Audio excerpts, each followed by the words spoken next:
Hello everyone, আজ আপনাদের সাথে 34 সাইজের একটি ব্রা কাট ব্লাউজ কাটিং শেয়ার করব শুধুমাত্র বডির মাপ নিয়ে।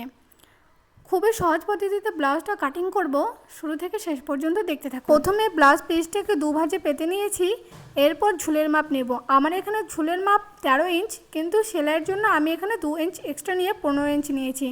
তারপরে নেব পুট, এখানে আমি পুট নিয়েছি 5.5 ইঞ্চ, আর হাতার মাপ নিয়েছি 6 ইঞ্চ। বডির মাপ যেহেতু 34 ইঞ্চ, তাই 34কে 4 দিয়ে ভাগ করলে হয় 8.5। 8.5 নিয়ে 1.5 ইঞ্চ এক্সট্রা নিয়েছি। এরপর হাতার ওপরে আবার ফিতেটাকে বসিয়ে হাতার যতটা মাপ তার হাফে একটা দাগ দিয়ে তারপর কোণা থেকে আরেকটা দাগ 1 ইঞ্চ উঠিয়ে সে দাগগুলোকে রাউন্ড করে মিলিয়ে দেব। আর এখানে আমার কোমরের মাপ ছিল 28। 28কে 4 দিয়ে ভাগ করলে হয় 7, আর 1 ইঞ্চ নিয়েছি টেকিংয়ের জন্য, আর 1.5 ইঞ্চ নিয়েছি এক্সট্রা। এবার দাগগুলোকে মিলিয়ে দেব। ব্লাউজের ব্যাক পার্টটা হয়ে গেছে, এবার ব্যাক পার্টটা কাটিং করে নেব। ব্যাক পার্টটা কাটা হয়ে গেছে, এবার ব্যাক পার্টটা বসিয়ে ব্লাউজের ফ্রন্ট পার্টটা কাটিং করব।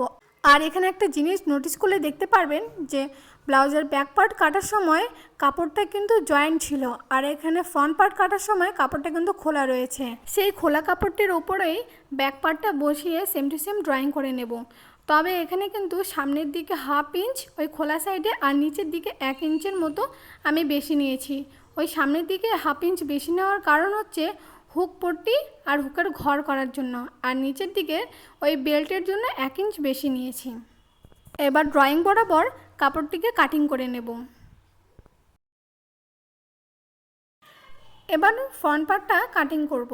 এখানে গলার মাপ নিয়েছি আমি 2.5, আর গলার লেন্থ নিয়েছি 6, আর নিচেও সেম নিচের গলার মাপটা নিয়েছি 2.5।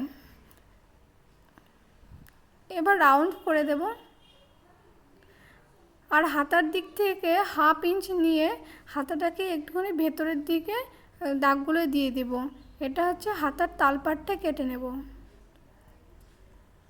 এবার ব্লাউজের বেল্টটা করার জন্য নিচের দুদিক থেকেই 4 ইঞ্চ 4 ইঞ্চ করে নিয়ে দুটি দাগকে মিলিয়ে দেব।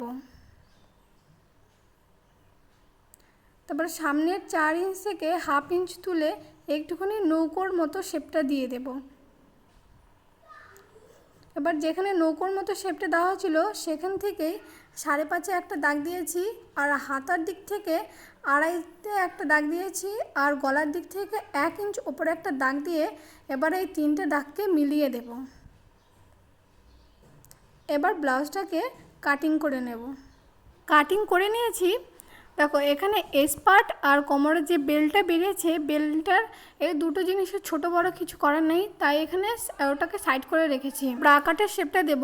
রাউন্ডের দিক থেকে 2.5 নিয়ে, আর সোজা যেদিকে আছে সেদিক থেকে 2 ইঞ্চ নিয়েছি, আর ওপর থেকে নিয়েছি হচ্ছে 5 ইঞ্চ।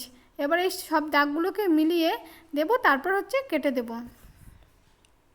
এবার ব্রাকাটের যে এই ওপরের দুটো বক্স আছে, এই বক্স দুটোকে আমাদের বড় করে নিতে হবে। 2 ভাঁজের একটা কাপড় নিয়ে সেই ওপরের পার্টটাকে আমি একটুখানি বাঁকাভাবে বসিয়েছি। বাঁকাভাবে বসিয়ে সেম টু সেম যেমন আছে তেমনই দাগ দিয়ে নিয়েছি। এরপর এই দাগগুলোকে বাড়াবো। দুদিক থেকে এখানে আমি 1 ইঞ্চ করে বাড়িয়ে নেব, আর ওপর দিক থেকে ওই 2 সুতের মতো বাড়িয়ে ওই 1 ইঞ্চ যে বাড়িয়েছিলাম সেগুলোর সাথে মিলিয়ে দেব, আর নিচের দিক থেকেও 2 সুতের মতো বাড়িয়ে নেব। এবার কাটিং করে নেব। এই ব্রাকাটের এই ওপরের শেপটা কাটিং হয়ে গেল, এটা সম্পূর্ণ কাটিং হয়ে গেছে।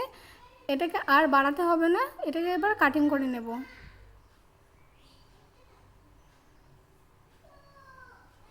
এবার এই নিচের পার্টটাকে কাটিং করব। এটাতেও সেম ওই সেই বাঁকাভাবে বসালে শেপটা ভালো আসে, তবে আমার কাছে আর কাপড় না থাকার কারণে আমি সোজাভাবে বসিয়ে এটাকে কাটিং করব। নিচের পার্টটাকে নিয়ে যেমন আছে তেমনই ড্রয়িং করে নেব।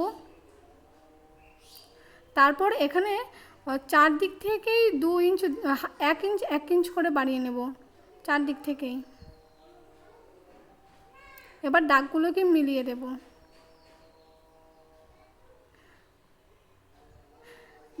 একদিকে তো 2.5 ইঞ্চ নিয়েছিলাম, যেদিকে 2.5 ইঞ্চ নিয়েছিলাম তার থেকে 1 ইঞ্চ বেশি নিয়ে মাঝখান বরাবর দাগ তুলব। তারপর 3টে দাগকে মিলিয়ে কাটিং করে নেব। একটুখানি বেশি ওই 2 সুতের মতো বাদ দিয়ে কাটিংটা করব ওই সেলাই মার্জিনের জন্য।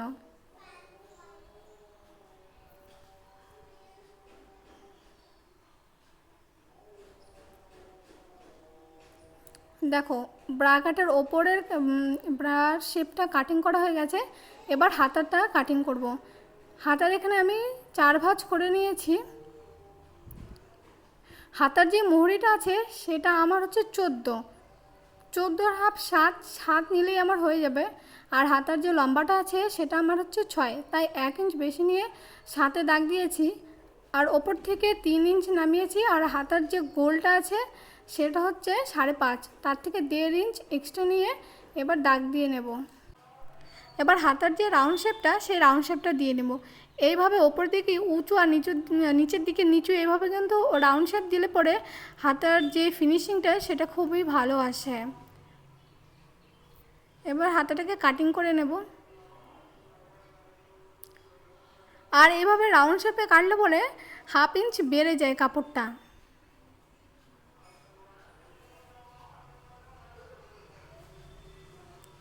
দেখো এখানে দেখা যাচ্ছে যে আমার হাতার মাপ হয়েছে 7, ওই 14 হাফ 7 আর নিচে হচ্ছে 5.5। তো আমি 7 আর 5.5টাকে দাগে মিশিয়ে দেবো। আর 2 ইঞ্চ করে আমি এক্সট্রা নিয়েছি। আমার এই ব্লাউজ কাটিংটা কেমন হয়েছে সেটাও কমেন্ট করে জানাবেন। আর চ্যানেল যদি কেউ নতুন হয়ে থাকেন তাহলে চ্যানেলটাকে সাবস্ক্রাইব করে দেবেন। আর দেখা হবে নতুন কোনো ভিডিওতে।